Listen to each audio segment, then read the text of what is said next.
to kind of settle in. Boop. So, with that fun intro, hello everyone. Thanks for coming on the Show Must Go Online. Today's guest is Amara Brady. How are you doing today? Pretty okay. It's a sunny day in Brooklyn, New York. Brooklyn. Nice. Yes, out here, Washington State, it's been so rainy and the weather's been like very up and down. And today I took our dog Slim out for a walk and it was sunny. And I'm like, oh, this is nice. That's a welcome surprise from what little I know of Seattle, Washington. Exactly. I know. It is certainly the weather's either like amazing and I'm like, sorry everyone, this is the best, or it's just nonstop rain. Or what I've realized the other day is it'll rain for like 10 minutes and then it'll be sunny. And then you'll be like, ooh, I'm gonna go for a walk right now. And then it's like psych, and then it starts raining again. All I know about it is Twilight, so there's that, kids. That's the extent of my knowledge. It's Twilight. I know. Maybe I should read that again out here. I read that back in the day, and it's been a minute, as the kids say.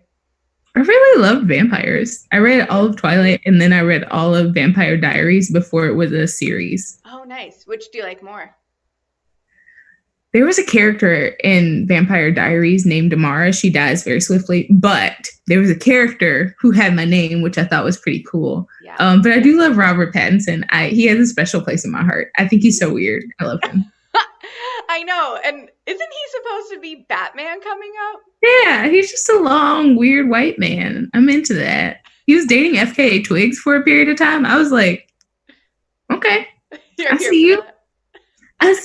Look, I was talking to my therapist about this and she was like, your friends tease you a lot for like your dating, what they perceive to be your dating preferences and like who you find attractive, which is really just like hosier looking white men most of the time. And I was like, I don't actually have a preference. I just love seeing Black women in love and getting loved on. And it doesn't really matter to me what they look like. We see Black women in love so infrequently that I'm like, do the thing. You're doing the thing. Great. Cool. Bye. You're treating her well. Great. Cool. Live your life. Rob Pattinson, who doesn't want to go to the gym. I support him. Right. Get off his I back. also don't want to go to the gym. I do want to just lay on the couch here. I don't want to go to the gym. I haven't been dancing again though, and that's been nice. I miss dancing. Yeah, I took my college like ballet professor started offering Zoom classes. Ooh. So I took ballet Sunday and I was like, oh, it's just like college all over again. And most of the dance majors from my college were in this Zoom class. And I was like, really, truly, just like college all over again. Oh, stressed. My God. Yeah, Carla Garcia, who's in Hamilton, has been doing this like dancing thing, and I love to dance and am not very coordinated. So I will watch these videos and our dogs dancing along. It's a thing.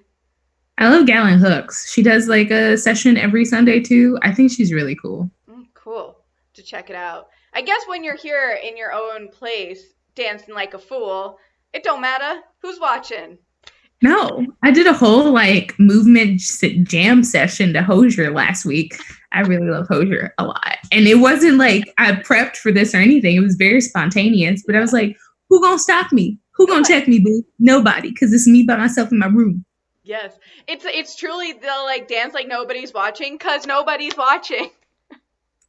I was like doing Dunham technique. I was like, I haven't done this since I was 16. Oh.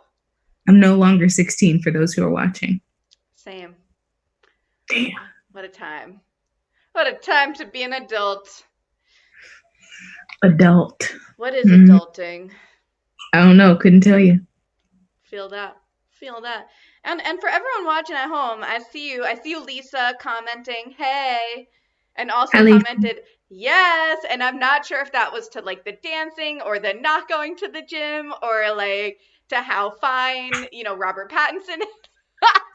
So just, yes. Also, I love that he hates his time in Twilight. It makes me really happy. Also, I forget sometimes that he was in Harry Potter for that one movie. Yes, Cedric. Big What a Harry time. Potter fan. Big fan. Yeah, that was I mean, I don't know that I'm a big Harry Potter fan, but I know he was in it. yeah. Yeah, no, he was in it. Faux show. Shorty is perf, and I can't deal with that. Yo, for real. And I feel like I that's ain't got almost like a transition into more of what we'll be talking about. But when I guess I like was unaware to say the least. And when I saw some of those tweets and then I like messaged some people and I was like, "Wait, is this a thing?" And they're like, "Yeah, where have yeah, you been?" And I was like, oh, "No, because like yeah, Harry Potter was like a thing for me, right? Like I played Quidditch for 6 years. I made a bunch of friends from it. Like I used to go to the midnight releases, right? Like I love it because it promotes like love and acceptance. And then it turns out she's a hater in some ways. I guess like I haven't read it in a few years, but I don't know. No, it's not even that. It's just like, I don't know if you saw the meme. It was like there was one specific character who's the one who makes out with Ron at one point. She was black for Hermione. like the first two movies. No, Oh, no, there was actually a character who was like canonically black throughout the films for at least two of the movies. But then there comes the movie, whichever one is the one with Crumb and all the other ones and the girls what? from the Flitty school. Yes, I don't fucking know. I don't watch it. I watched it once. But like the girl that Ron ends up kissing Pat got recast as a white woman and she was black the other two films. And I was just like, damn. hello, I'm frustrated. Nice to meet you. Damn. But it tracks. Like it's all on brand. Yeah. Ugh, why? Why, oh, why? Yeah, that was really tough. And I was certainly, it is like, I don't, No, you said why Ohio, and I was like, did I move to Ohio? Like, thank you. Thank you. Okay, I do that all the time. And people look at me like, Ohio, what? And I'm like, oh, I understand. you don't know I'm theater. happy you. Thank you. That's real. Most people don't know theater, but I've been reading this book. It happens to be sitting next to me, and I think that this explains a lot of why people don't know theater. It's called How Not to Write a Play. It's by Walter Kerr. He's dead, so he's not paying me for this endorsement. But he talks a lot about how the theater like changed to try and make itself more intellectual, and in turn isolated a bunch of people, which is a part of the crux of my artistry, is like trying to get people back to the fucking theater. Yes. Yes. And Lisa says it was lavender brown. Thank you for that. Thank you, Lisa. Lisa knew what I was talking about. Yeah, you did. Lisa knows. Damn. I'm like in my head like envisioning it. And yeah, she had like this type of hair in that when like at the end when she was acting all like the love spell with him and wow. Mm-hmm. Why you be doing that? Ugh, Harry Potter. You're so The story for you. please. It's called anti-blackness. Yeah. And capitalism. Damn those two things. They're not great. They're not great. No. Not at all. No. So let's dive deeper into that and talk about this amazing new YouTube series that you've been doing. Take it away. Yeah. Maybe 3 weeks ago, we're on episode 3. So 3 weeks ago, we launched a series called Skinny and White Aren't Character Traits. In this paper, I'll explain. It's with one of my good friends, Colby Frederick. We both went to the University of Oklahoma together, and we maintained that friendship for the last like 5 years at this point now. Don't do it. But also you can do it. I don't care. I thought we like established that. The Bells play that song. The Bells play that song multiple times every day on campus. Oh, no. But essentially what happened was 2 years ago, I was scrolling down Playbill as one does, and I came across a casting call for Grease. And I was like, okay, I'm gonna submit, because like Rizzo is one of my dream roles. I love her a lot. You can watch the episode if you'd like to know why. Please. And in the character description, it said that she was a thin white Italian. And I was like, well, fuck, I'm none of those things. What do I do? And so I like sat on this idea for a while, because like I never want to be the person who's complaining about the thing, but I think that it is our responsibility to complain about the things until they get better. Yeah. And so we launched this series and we talk about a different musical each week. And we talk about whether or not it's textually supported for these roles to be played by thin white people. Most times it's not. In the case of Rizzo, it's just a character description that was placed at the top of the libretto, but it never comes up in the actual text. Like, no one comments on her being white, no one comments on her being thin, which we find is typically the case. And so the show is really like a call to action for people to just like widen their imaginations and like give space to people who are not thin and white, because the world is not thin and white. I've never seen it that way. No, and the world is wide enough. Why limit it? It really is. I think that it's very like unfortunate in a lot of ways that we can't see ourselves in these worlds. I remember when I first moved to the city, there was a casting director who came in before my showcase to let us practice and everything. And I had chosen to sing Cabaret because I had just seen Brianna Parham do it in The Prince of Broadway. Yeah. And I finished and he looked at me and he said, "Why did you choose that song? I would have the hardest time selling you in that role." And I cast it regionally a lot. And like, I remember being so disheartened and like second guessing myself, because I'd been out of college for maybe 2 months by this point in time, maybe 2 months.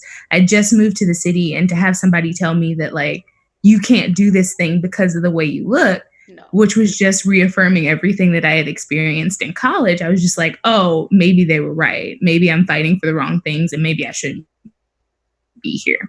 And I think that's unfair. Similarly to what we were talking about earlier, you know, I got a comment that was deleted almost instantaneously, but somebody was essentially like, you don't belong in this world. And it was another Black person who said it. And she was just like, you don't belong in this world and you shouldn't be forcing yourself to fit in. And I'm like, that's just it. Black people are literally everywhere. And there's no reason why we can't be in the worlds of these shows. Yeah. There are specific shows, right? Like Ragtime, I will not fight anybody on the race and ethnicity of characters in that show. That show is predicated on race in a way that so many of our shows are not. Mm-hmm. And I was talking with my father, and he was like, so basically what you're saying is white people get to be human more frequently than we do. And I was like, yeah, wow, that's what I'm saying. We're telling stories about humanity and the human experience. And when it doesn't depend on race, we need to like broaden our lens. We need to start looking outside of like white as being the default, because it's not the default.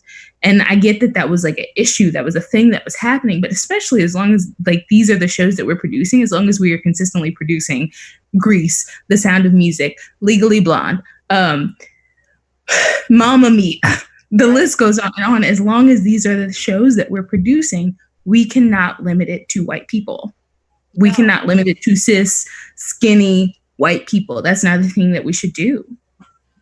And what an interesting, I don't know if interesting is the right word for it, but what a poignant time to be talking about this with everything that's going on in the news right now. And these damn Karens who just like, she's the ones.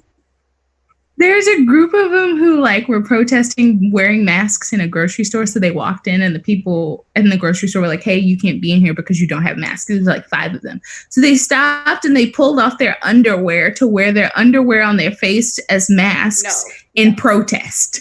No. It's an Instagram account called Karen's Going Wild, and it's over there. And I was just like, why are you, don't do this. But again, I think it ties back to the fact that like so much of this is based in the fact that people don't see Black people as human.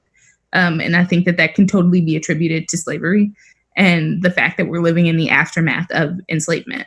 Yeah. I mean, I feel like I have so many thoughts, as do you. And just like even the idea of like these athletes and these actors, right? You see someone in a show as like a lead possibly, but then if you saw them on the street and you didn't know who they were, like they're treated so differently. And it's like, you were just applauding that person. Or like, you talk about Carvin's had articles out about this. Like he wrote an entire book of poetry about this. So like, it's not anything new. And I think that I saw somebody, you know, we're having equity elections. And I believe that one of the people running for council was like, I'm running because I was in a tour and I went back to my hotel one night and some people in the lobby used some very vile language towards me. I didn't say anything. I went to my room and I posted about it on Facebook, and I was fired from my job. Excuse me? Exactly. And similarly, like, also, we've been talking a lot about how one of the people running for council has like had some very questionable tweets where he was like, Black Lives Matter is a terrorist organization, and like talks about exactly and talks about how essentially how Black people shouldn't exist in specific worlds, like Thor. He's a comic book aficionado, and he apologized, but like, I don't know that your apology is enough to get me to vote for you. It's not for me. It might be for somebody else, but I'm not that girl. Yeah. I'm not that girl. I'm not. So it's very interesting, disheartening, but also there's something very energizing about the fact that like so many of these things are coming to light. It makes me feel less alone in this fight. And in these conversations. But at the same time, there are so many people who like don't see this as a problem and don't see this as a thing. I can't even imagine. Right. It's these like two extremes of like just like letting Black people breathe and be human and alive. And then also like, oh, let's give them some roles, right? Like, let's see some representation. And it's absurd that we're still even talking about either of those right now. Yeah. It's absurd that that's even a conversation, because why don't people just see other people as human? It's absurd. I mean, part of me definitely feels a little stupid for worrying about the theater amidst a global pandemic, but I'm still a part of that like minority that thinks that theater can change people's lives. And it's definitely a chicken before the egg conversation for me, because I do think that art infects people, right? It infects people with ideas and the way that they can respond and the way that like people exist in the world. And so we have this like massive responsibility that I think we're shirking right now, that I think we've been shirking for a while, in terms of like broadening people's spectrums and horizons, because like Netflix is fine and good. Netflix is good. Netflix does what it does. Film, TV, they make it do what it do. I think that the responsibility of theater is that you have the opportunity to make this real for people. They're literally in your face. Like, it's not recorded. They can't pause. They can leave if they want, but most times they won't. Right. And it's just like, you have this opportunity to say something, to do something. And you know, we take the last like minute or minute and a half in the series that I've done to talk about the way it might deepen the work to allow a Black woman into this role. And I do it because I'm a Black woman. And so like there are so many layers to these things for other people, for people of different ethnicities, for people of, you know, people who are disabled, people who are differently abled, people who don't identify as cisgendered. All of these things are things that can deepen the work if we let it. Right. Especially because, again, if the text is about the human experience and it doesn't have anything to do with ethnic, you know, it doesn't have anything to do with race at this period in time, like, we get a chance to deepen the story. I think that's the beauty of like theater being a living, breathing text and document. Yes. Yeah, the two things that like first come to mind with that were both actually at the Delacorte Theater last summer. So first thinking about Much Ado About Nothing, right? Seeing these Black fine folks like reading Shakespeare, to me was just like, oh, wow, this is so much more interesting. Like this, I'm leaving this with this new like I, just to throw it out there, like, I think Shakespeare can be cool, fine, whatever, nice, maybe. But like, I don't get jazzed up thinking about like, oh, let me see Shakespeare. But then seeing Much Ado, I was like, ooh, like, if this weren't already closing, I would easily see this again. You know? Yeah, I mean, I think that as long as, you know, it's so difficult and we consistently mess up because we're human and it's to be expected. But I think that what we have found in the last couple of years is that people are excited by the prospect of something new, of like a story that we know taken in different forms and like being molded and shaped to fit that specific thing. I think, you know, Anesh, yes? I think she's working on a South Southeast Asian production, like Zoom production of, or Zoom reading of Much Ado About Nothing. Oh, And yes, I'm I super saw excited that. to see that. I'm super excited to see that because I've never seen a Southeast Asian. Beatrice, Yeah, what? please. Let me do it. What are we doing? Why? Emma Thompson is great. Everybody ain't got to be Emma Thompson to get the point across. We get to do this. Like, that's the whole point. If we're not gonna have imagination, we shouldn't be doing theater. Right. I don't. Yeah, and the other one was seeing Jelani Aladdin and Hercules. Mhm. Like, what? I love to see it. I saw it a few times, and just like seeing a black man portray Hercules, this Disney, right? Like to have such a mainstream, and now especially with like, you know, The Little Mermaid. I don't Yeah. understand. People get in arms about these things, but let me tell you, hearing his "I Can Go the Distance," I'm like, I don't want to go back. I don't want to go back to the way things were. I mean, we always have to keep going forward, and I think that the thing that people grapple with is that they feel like they're losing something, that they feel like they're losing an opportunity to see themselves. And again, I think it relates back to lack of humanity. I keep going back to this because I think this is the crux of the thing. Yeah. If you don't see Black people as human, you can't relate yourself to them. Yeah. You can't relate yourself to like the characters that you see on stage. And so like the fight is that is the fight, to get people to relate to Black people in a way that they see Black people as human and then are able to identify with essentially Black people on stage. That's the goal. That's the dream, I think, in a lot of ways. Unfortunately, that's the dream that we're still working towards.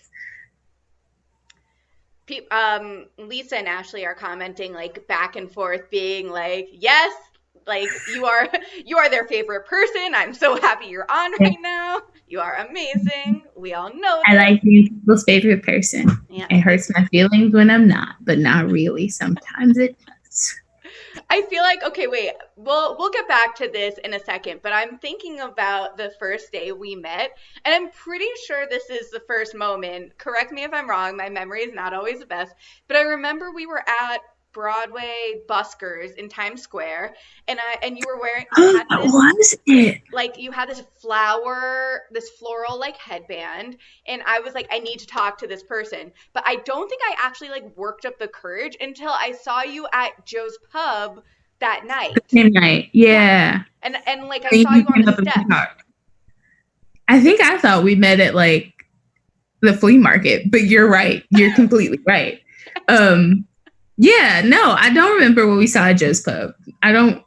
Oh, it was bars. It was bars. Yes. That was what we saw. Yo. It was the occasion.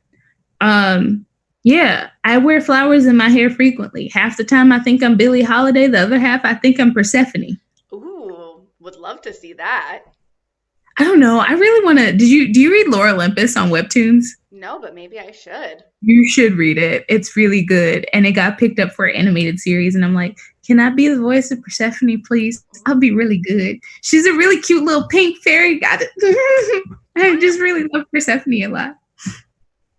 But I'm 5, so I can't do it in Hadestown, even though I still haven't seen Hadestown yet. Damn it. It's fine. I do need some Hadestown.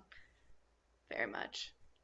I love there are many things I love. There are many things I hate. There are also many things I love. That's one of the things I love. Yes, yeah. A friend had brought me in previews, and I'm one of those theater and Greek mythology nerds that like I took 2 classes on like classical mythology in college. Like I was like, give me more.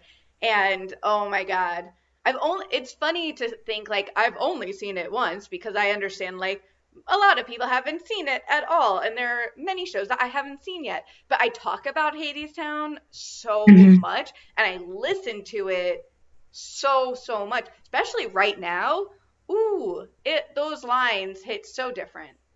I don't listen to things before I go see them, with the exception of Hamilton, because I think that there was a world where I was like, I'm never going to see Hamilton, so let me just go ahead and listen to it. Yeah. I also just think Rachel Chavkin is brilliant. I think she's one of my favorite directors. Yes. I love her so much. I went to go see Moby Dick at ART, and Fuck me. That was a good time. Was in a boat. Yeah. I was in a boat. They dragged me around the stage in a boat. It was wild. Oh, I really wanted to see that. Morgan was in that. I saw Morgan I Shaban talked to Green. Morgan today. I love her. Big fan, big fan. Um, and I think now post pandemic, like there's so many things that I've been thinking about, like priorities and things that I've done or haven't done, that like pre-pandemic I was so focused on certain aspects of like growing as a journalist and getting more into theater and like opportunities, and because this is only now my like second year as bwaySHO, which, as you know, it takes a long time to get into the theater mix. I don't know why I said it that way, but I support you. um there are so many shows that I've been really wanting to see. And then there are other ones that are like easier, like you could rush or whatever, which that's like I mostly just see rush, or, if a press ticket, because those are great. Mm-hmm. Or, if a friend has a +1 and I'm like, I'll go, please. I'm in the city anyway. Um, Yeah. but, but sometimes seeing those out of town are so cool. And especially, tell I me mean, about. it's definitely hard. Tickets are hard. Tickets are really hard, and I think that like in the fight for accessibility, this is a big part of it, right? Yeah. Because even when I went to ART, I think I had to do standing room Hmm. because the only ticket that they had available was over $100, and I'm like, y'all, Yeah. you're a regional theater. What are we doing? And how are you doing this? And I think that like when I looked around the room, it was very disheartening to see how few people of color there were. Right. To just look around and like see the lack of diversity. And I think that Yeah. socioeconomic status and is a part of it, but it's also just like if you don't create institutional buy-in for a community, they're not going to spend hundreds of dollars to sit in your theater to have you preach at them. They're just not. That's not the way to go. Not saying that ART does that. I truly don't know. I went there once. I can't say shit about shit. But I think that that's definitely a part of it. Is Slim coming in? Slim's coming in. That was the least smooth way. I'll go to the door. Hi, Slimbo. All right, let's go, bud. Hi, Ah, Slim. go bed. But yeah, I think that that's definitely a part of it. I'm in a very blessed position to like get a lot of comp offers because of the work that I've done administratively. And also because I have really great friends who are like, I really want you to see this thing that I'm in. Can you come see it?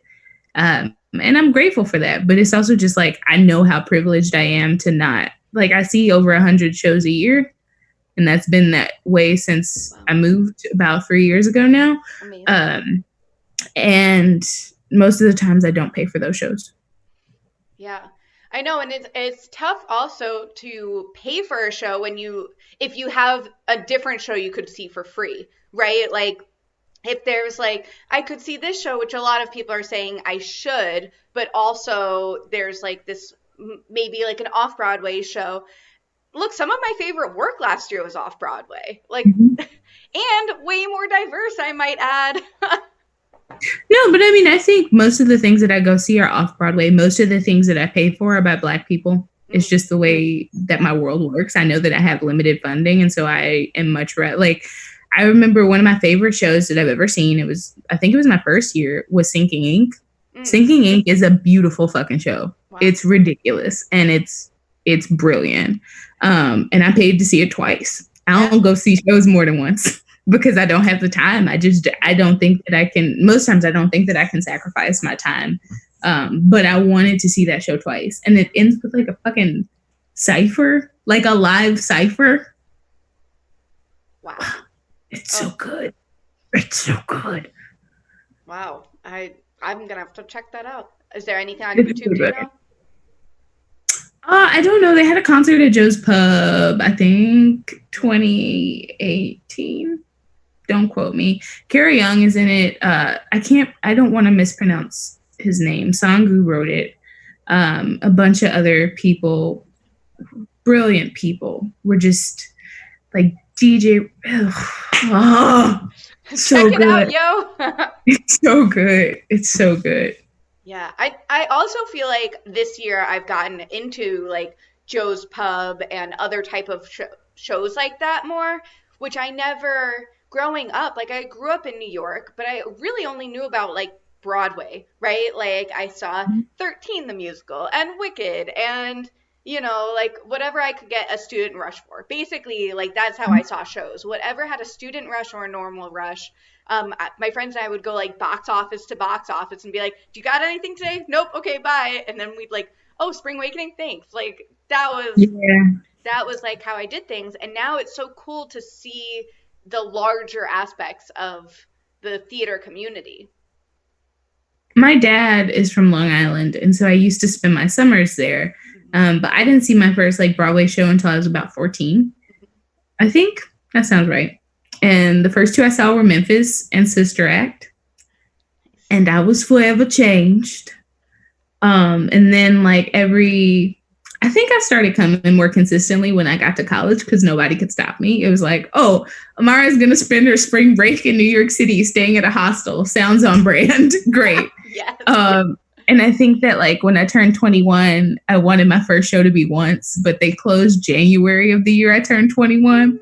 So instead I ended up going to see the revival of Cabaret with Alan Cummings and Danny Burstein, who kissed my cheek and was like, "It's your birthday, you deserve a kiss on the cheek." And it was like a really sweet moment. Yeah. And I think that there was also a year where I came to the first Broadway con, and that was the year of the snowstorm. So I got stuck here.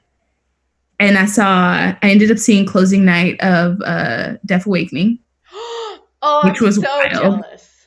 I also saw Allegiance that trip.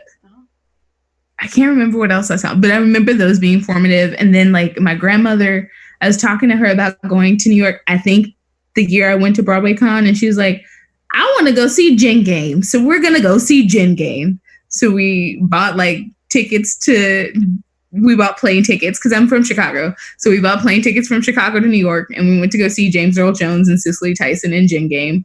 I think that was the trip I met Kenny Leon.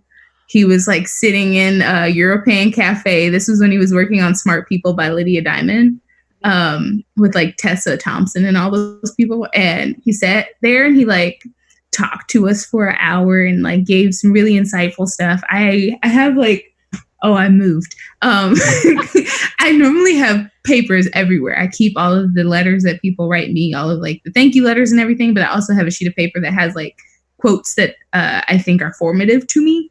And on it, I wrote some of the things that he told me. And then like I came back a week later and I met Lydia Diamond and him on the street, and it was great. All of those things. So like I agree that like my whole thing started with Broadway. And in a lot of ways, it felt like either community theater or Broadway, because I was in the community theater at home and then I saw Broadway. Those are the two extremes, right? Those are the two extremes. Those are the only two theaters that exist, right? Oh, but yes. To your point, yeah, I think that I don't know that I would say that off-Broadway is more diverse. I don't know that I believe that to be true because I've seen the way it actually works now. Interesting. Yeah.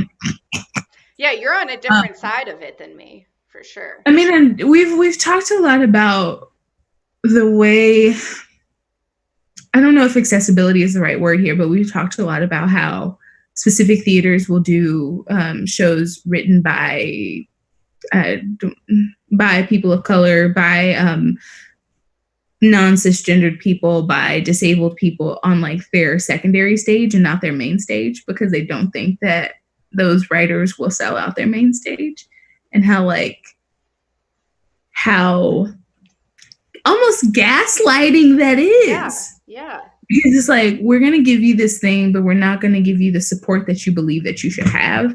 And we're going to tell you that we're doing this thing because it looks like we're doing this thing, instead of actually doing the thing. Yeah. But to your point about like Joe's Pub, I think that the public has become such a large part of my cultural zeitgeist, just because I didn't learn about Joe Papp in school. I never did. But I remember Hamilton. One of my professors had worked at the public before she moved back to Oklahoma and became a teacher there. She is this brilliant scenic designer, just really, really brilliant, really gorgeous work. And she told me about the public, and we talked about the public because of Hamilton. And then I went to the city and she was like, let me know when you're going and I can get you in to the public to see Hamilton. And I was too embarrassed, so I never asked her. It's one of No! my like biggest regrets in life. It's that I didn't buck up and say like I want to go see. I'm going for my birthday. Can you give me? I was like, I'll go see it by myself. And then you get. I almost paid $400 for a ticket on my credit card when I was in town once. It was back when the OBC was still there, but it would have been for Javier. I'm pretty sure if Lynn was it, I would have paid the $400, but God said no, which was great. But My heart is racing right now. The first show I ever saw at the public was The Total Bent, which that fucking show is so good. Stu and Heidi and the Negro Problem. My heart. They're brilliant. If you've ever seen Passing Strange, they wrote that show. I haven't seen it, but I'm just watch it. Okay. Just watch it. Just watch it. Oh, okay. It's just really good. Thank you. I don't say that a lot about many things, but Passing Strange is really good. It's really brilliant. And The Total Bent is like not the same show at all, but it's that similar like on stage live band. Stu acts as narrator. Atu was in it. Oh my God. Yep. And it was my first show I'd ever seen at the public, and I rushed it and I got a $30 ticket. And I went in the audience and the house wasn't sold out. And so if you know the public's policy, they'll move you forward if there are seats available. I didn't know that, but thank you. That's genius. Joseph Papp. I love Joseph Papp. I love Joseph Papp. But they moved me forward, and I looked around and I noticed that like literally it was me. There was a young Black man who looked about my age, and then there was a group of 5 Black people. That was it. Those were the Black people in the audience. And it's a show about Black music. It's a show about like civil rights era music. And so it was very like eye-opening for me to be in that space immediately. And then Atu picked me out of the crowd to be the Sunday morning debutante. And I like shook a little something. I like twerked a little something. Yeah, you did. And I kind of just realized that like that I thought the public was magic. And then a year later, I graduated and I was coming to the city for this program with the American Theater Wing called Springboard NYC, which was great. I loved it a lot. I got to see a lot of shows. They took us to like 15 shows in 2 weeks, and we went to the Tonys. And I've gone to the Tonys every year since because of them. And I'm in Lindsay Mendez's Tony acceptance speech because I'm sitting in the area. Oh my God, I have to check it out. But what a wild time. But a week before I left for there, I got a call and somebody said, the public needs an intern. Do you want to apply? And I was like, yeah. And so I did, and I got that internship, and I've like worked on and off with the public for a long time. But like my first day there was June 19th, which is, that's my mom's birthday. Don't know, it is also like the day that the last enslaved people got word that the Emancipation Proclamation had been signed. And so I think Toshi Reagan was performing in the pub. Somebody was performing. Somebody Black and amazing was performing in the pub, and they got me tickets to go on my first day of work there. And so I immediately became a fan of Joe's Pub because of that. And so then like Stu and Heidi had a residency this year, and I went to a couple of those. And then also the bar sessions, which recently got moved over there. Oh my God. Also just like, it's just so much brilliant stuff happening at the pub. And they go like almost the entire year. Like they have performances literally, I think almost 365 days. I think it's something like 362. Like they take off 3 days. Oh my God. Brilliant. Bars was, I don't even know the words for it because it was so cool. It was like I'd seen about it, and I guess it was like sold out.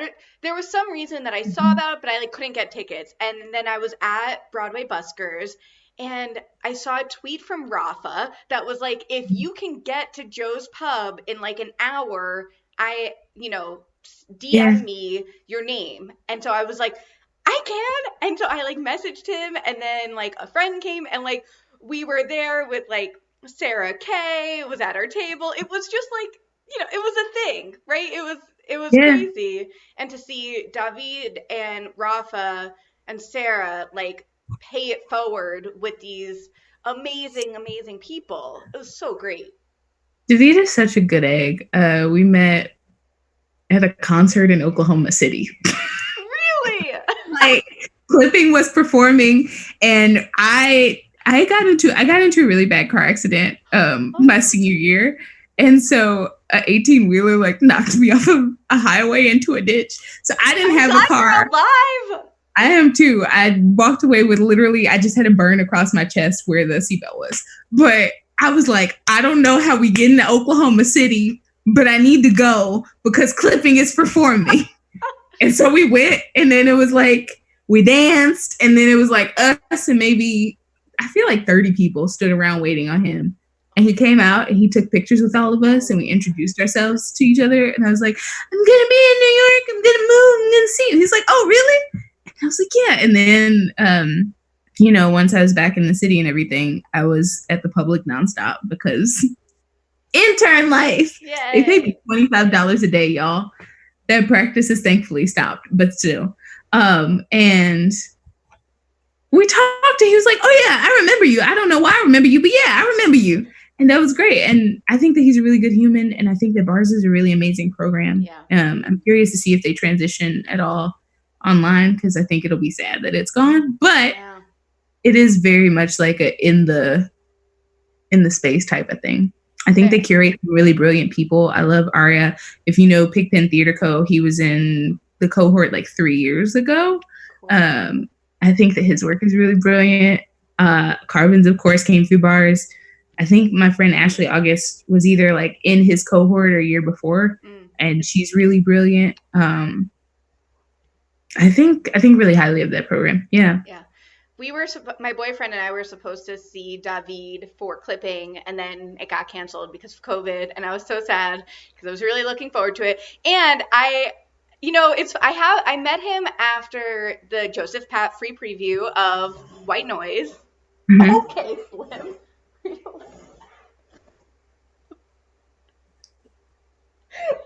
okay, bud? You could hear that, right?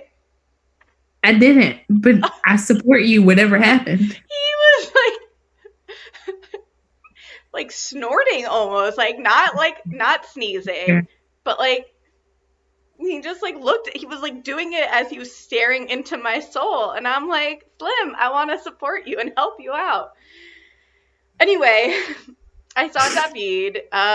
Fun story. So we went to like the Joseph Pat free preview of White Noise, which was amazing. And I love that program. And I didn't know this, but they were like, oh, by the way, like we'll have pizza and drinks upstairs.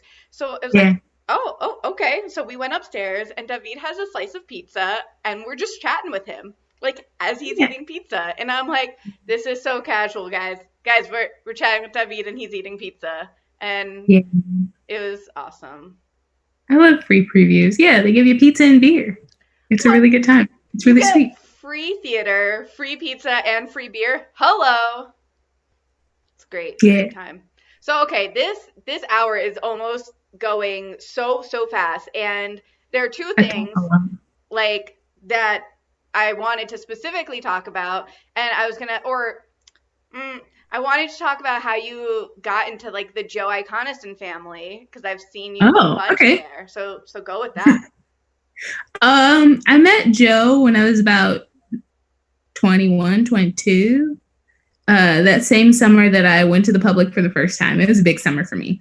I went to a program at Juilliard for a week called Artists Striving to End Poverty with Mary Mitchell Campbell. They had that big Sondheim concert a couple weeks ago. Yes. And I've always been dedicated to figuring out ways to tie my artistry to advocacy, and that seemed like a good place to start. Yeah. And some really brilliant folks there, some really brilliant work they're doing. And I did that for a week, and then I went to Barrington Stage Company for 3 months. Wow. Wow. And while there, you go, and then they decided what show they were going to assign you to. And I got assigned to Joe's show, and I got to understudy Badia Farah. And so I learned her stuff, and I like did so, like I remember it wasn't frequent because like one, Badia is brilliant and never gets sick, but also like everybody was so on top of their shit. I think I got to do scenes with Annie and Alan once. And it was because Badia had a costume fitting and they were on her scene. And I was like, okay, ho, we gotta go. Basically. And I remember being so excited because I think maybe I wasn't off book, but I think I was off book. I can't remember. I'm pretty sure I was off book because of who I was as a person at that time. It's a different day. It's a different day and time. But I met Joe there. We talked about it because like I saw him on the street the morning that he and Jason and Lance all arrived, and I was like too embarrassed to introduce myself because I was just like, I know it's gonna happen. I know that I'm working on a show, and so like I like did an awkward smile past him, and then like that night was opening night of the Pirates of Penzance revival, which starred Will Swenson. Oh my God, he's so talented and attractive. I love him and Godra McDonald. I met Godra that summer. I call her Godra McDonald. I met her that summer. Somebody gave me free tickets to their show on Martha's Vineyard. I had to like figure out how to get the fuck to Martha. I don't know. Get there. I didn't know you had to take a ferry. I didn't realize it was an island. I was very stressed out about it. But I stayed in a hostel, took a ferry. I didn't have any money because I also was still paying for my apartment in Oklahoma. I also like it was definitely one of those situations where you had to pay for your time that summer. You had to essentially pay for your living arrangements. Right. And I was on scholarship. I also was on work study. Yep. I also took extra jobs just to make sure I had gas money. Yeah. Because that's who I am as a person. And like, you know, it was definitely a difficult summer to say the least. Because I think that I know the comparison is a thief of joy, but I was like, the rest of these kids don't have to do this. There were only two. I think there were two of us on work study, and I was like, I hate it a lot. But I think that like it made me stronger. Yeah. It was also how I met Audra McDonald. It was because I was at my bar on work study, and she happened to come up to me and order 3 bottles of water and a Diet Coke. I remember. Don't ask me why. She gave me $1. I saved the $1. And then I asked her for an autograph, and she signed it. She was like, this is something I would do. I love that shit. And it's framed. It's at my parents' house in Chicago until I like find a stable place to move into New York. But it's there. Oh but yeah, Joe and I talked that night at the party. He was like, I thought you were making fun of me on the street this morning. and we talked for a little while, and they were like, okay, I like you. Cool. Okay, bye.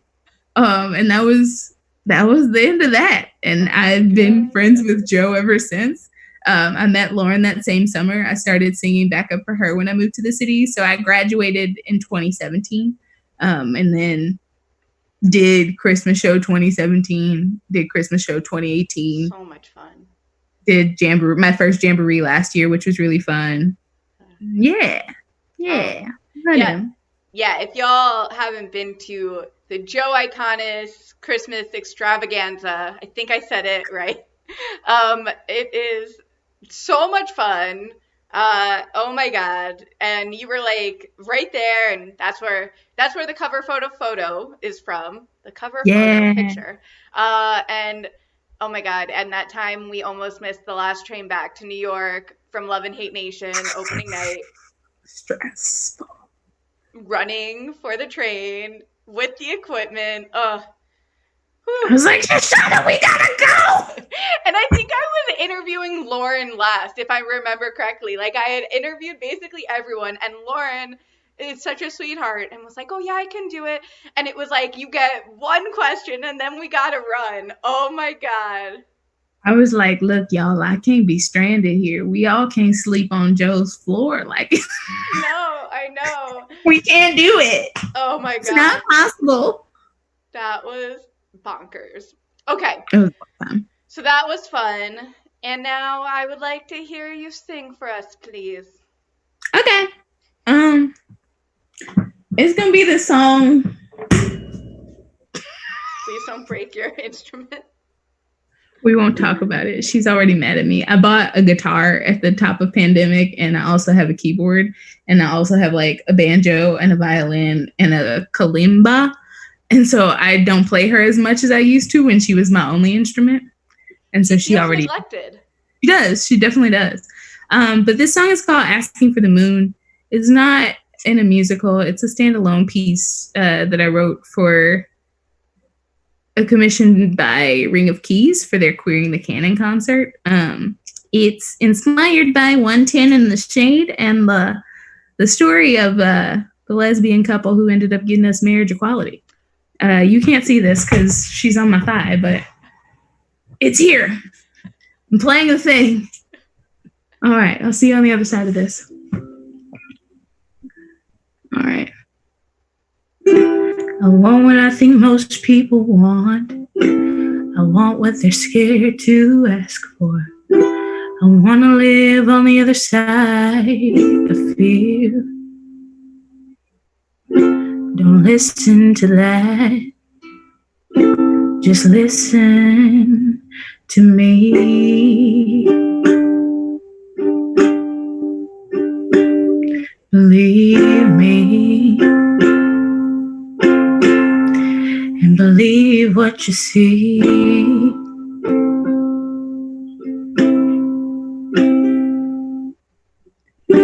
Maybe I'm asking for the moon, but I want to be seen by you, and I want to be seen with you. I want to be held in arms that want to hold me down. A little stability now. To call you my partner, to be a part of your life. A garden to 10, raise some kids with my best friend. And maybe I'm asking for the moon, but maybe that's what you do when you want love.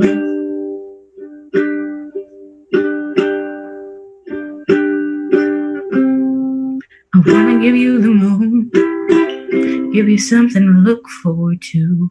I wanna give you the gift of growing old with you. Oh, I wanna keep dancing too. I know I'm not asking for the moon. I'm just asking for the things that I couldn't afford not to. I don't want to march for things we should already have the rights to. I just want to spend my life loving you. I don't want to ask for the moon.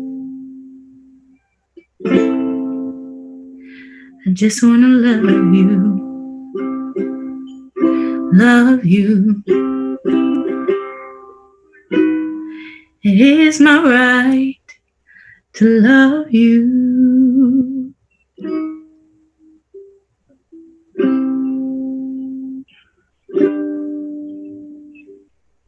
That's it.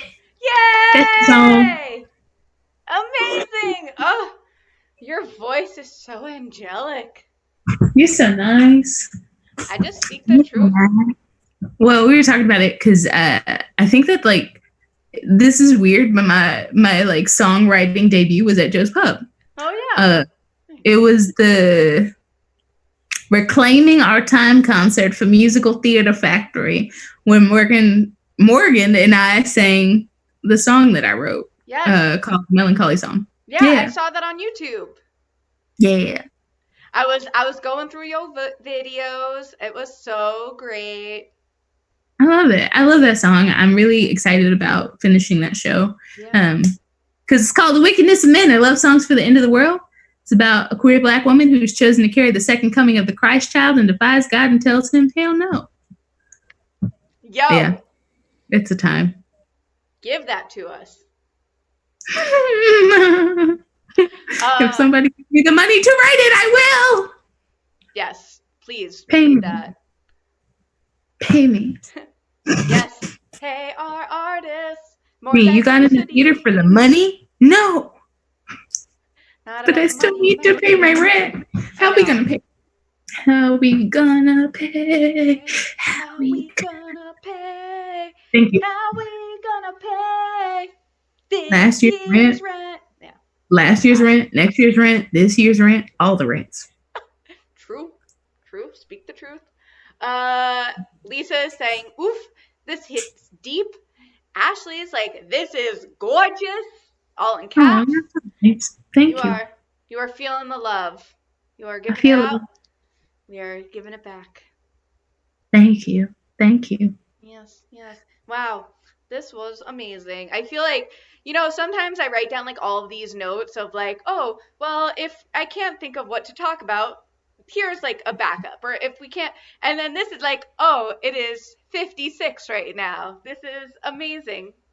So I talk a lot. I don't know what to tell you. We started Same. talking about Harry Potter and we doubled back a couple times. Yeah. Sure, that wasn't on your list to talk about. Nope, nope. But I just see, I go with the flow. Show Thank goes you. with the flow. Thank you, Show with the Flow. Anytime, anytime. So, are there any nonprofits that you would like to talk about? Yeah, I can do that. So the one that I work for right now is called the Freelance Artist Resources page. It's a website that has essentially populated this website with a bunch of resources, emergency grant applications, health and wellness tools, all of these things, in addition to a partnership with HowlRound, where we did about 6 live streams, some of which included, creating space for Asian American Pacific Islander community in a time of uptick in racism and racist acts towards them. Also, like revering the people who have been doing the work that we're now transitioning to, people from the disabled community, leaders in that world, like Claudia Alec, who's a brilliant producer and accessibility coordinator, an artist overall. She's launching We Charge Genocide TV. I think June 19th is when the website launches, and essentially it's a archivist type of take on asking people to create art around the genocide that America has wrought on Black and Indigenous people of color throughout history. So there's that. There are those two things. There's also, I feel like it's important to talk about the Green Theater Initiative, which has a space on HowlRound and TCG, I think on June 3rd. I feel like June 3rd is correct. There's also a document I've been sharing around about No Going Back, which is essentially a guide for artists on how to develop collectivism in your community and how to change the world that we're going to be living in following the pandemic, which is incredibly important. Those are the places I would love to uplift. I think that arts administrators of color are taking donations if you want to give there. I have a Patreon if you'd like to donate there. That's not a nonprofit yet. Give me about a year. I need to figure some things out. Where can they find you on that? Self promote. It's literally, if you go to my YouTube channel, there's a link. Click the link. My YouTube channel is Unsolicited Productions, which is essentially what we're moving towards. It's a production company owned and operated by artists who get to take part in the profit sharing of their art, which I think is really important. Yeah. Amazing. Yeah. Wow, so cool. And I'll tag you in this video. When I end the live stream, I can go back in and like edit and tag. So I'll do that so it's easy for everyone to get to. Thank you. Yes, thank you. And I will self-promote for a second here. So we have the bwaySHO Patreon account, and we call ourselves Showtreons. It is so much fun. We have this amazing community. Last night we had our first live video where we all just like chatted about anything and everything, and it's just like these people have been supporting me through this bwaySHO journey, and it's like, well, how can we all help each other and just build a community of support? So that's been amazing. Also, if y'all want to hit that subscribe button for bwaySHO, that would be pretty cool. And stay tuned for all the videos for The Show Must Go Online. Tomorrow, we've got Kayla and Mark, the beatboxing duo. Then on Thursday is Sis. You can call me Sis online. Brilliant, brilliant, so funny. And then Friday is Alexandra Silver. So there are just so many people lined up. And then next week and the week after, basically all throughout quarantine, this will be your source for interviews. And we're going to make them as diverse and unique as possible and talk about whatever, right? Just talk about life. And it's so much fun. And is there anything else that you want to make sure people keep an eye out for you on, like with social media and everything? I mean, I would love it if you subscribe to my YouTube channel. I also want to uplift a couple of other spaces that I should just talk about. So, Ring of Keys is an organization for LGBTQ folks and specifically gender nonconforming people in the arts, making space for those folks. If you have money and resources to give to them. Maestra also needs the resources. Both of those groups have been doing a lot of community outreach in the form of workshops. So if you need those, you should do that. Maestra has them on Tuesdays and Thursdays, and they're open to people who are not members. Also, Jen Waldman Studios is one of my favorite places to take acting classes, and I will be leading a workshop on the week of June 12th to talk about the power that artists have and what we give up when we don't look towards collectivism.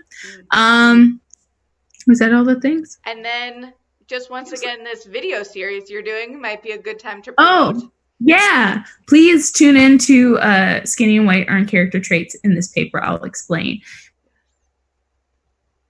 We actually have one more episode for this season, and I'm really excited about it because it's going to be like a pretty big one. Yeah. Ooh, I'm so excited. Yes, and there are 3 episodes out now. Y'all can check out Boom Boom Boom. They are amazing. It's so great what you're doing, and just like people, Lisa said, thank you so much for this. What a gorgeous soul. I agree. So nice. That's why I was like, have to have you on. We see each other everywhere, and I enjoy. We do.